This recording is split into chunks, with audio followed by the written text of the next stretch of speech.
દરેક મતદારને જણાવવાનું કે આપને ઘર પર આ પ્રકારનો ગણતરી ફોર્મ ઘરમાં જેટલા મતદાર છે તેમને મળેલું હશે।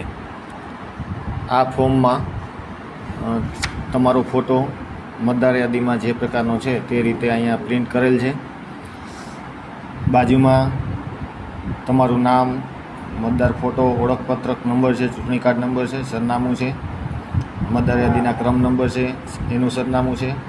અને હવે તમારે બાજુના ખાના ઉપર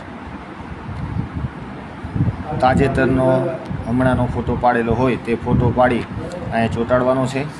અને આપેલી સામાન્ય વિગત, જન્મ તારીખ, આ વિગત છે બધી, તે વિગત જે આ મતદાર છે તે મતદારને આ બધી વિગત લાગુ પડે છે, એટલે તેમને આ બધી વિગત અહીંયા સામે લખવાની છે। જન્મ તારીખ, આધાર નંબર, મોબાઈલ નંબર, પિતાનું નામ અથવા વાલીનું નામ, પિતા અને વાલીનો મતદાર જે ચૂંટણી કાર્ડ નંબર છે એના અહીંયા નંબર આવશે, માતાનું નામ અને માતાના ચૂંટણી કાર્ડ નંબર આવશે, પછી જીવનસાથીનું નામ, એનું નામ અને એના ચૂંટણી કાર્ડ નંબર આવશે।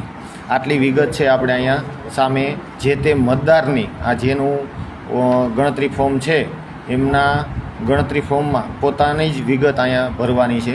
અને તે વિગત પણ ગુજરાતી ભાષામાં લખવાની છે। અને આંકડાકીય માહિતી છે એ બધી અંગ્રેજી ફોન્ટમાં લખવાની છે, અંગ્રેજી અક્ષરમાં લખવાની છે। ખાસ એક સૂચના છે કે ઉપરની એટલી વિગત ભરવાની છે, જ્યારે નીચે બે આ કોલમ આપેલી છે SIR વાળી અને જેના સંબંધીનું નામ છેલ્લે SIRમાં હતું તેનું, આ બેય કોલમ છે કોઈ પણ મતદારે આ પોતાના ફોર્મમાં આ બેય કોલમ અત્યારે ભરવાની નથી।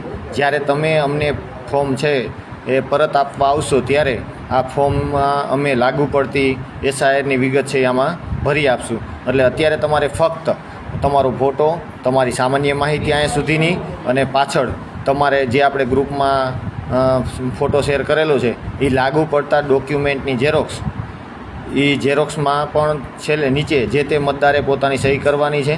અને એ ઝેરોક્સ અને ફોટો અને આ ફોર્મ, એટલે તે બધા ફોર્મ પાછા પરત પહોંચાડવાના છે। આ કોઈ વિગત છે આ બે કોલમની અને અહીંયા નીચેની આ બે કોલમની કોઈ વિગત ભરવાની નથી। બીજું, મતદારે અહીંયા આપ્યું છે, મતદારે આ પોતાનું જેનું ફોર્મ છે એ જ મતદારે અહીંયા પોતાની સહી કરવાની છે।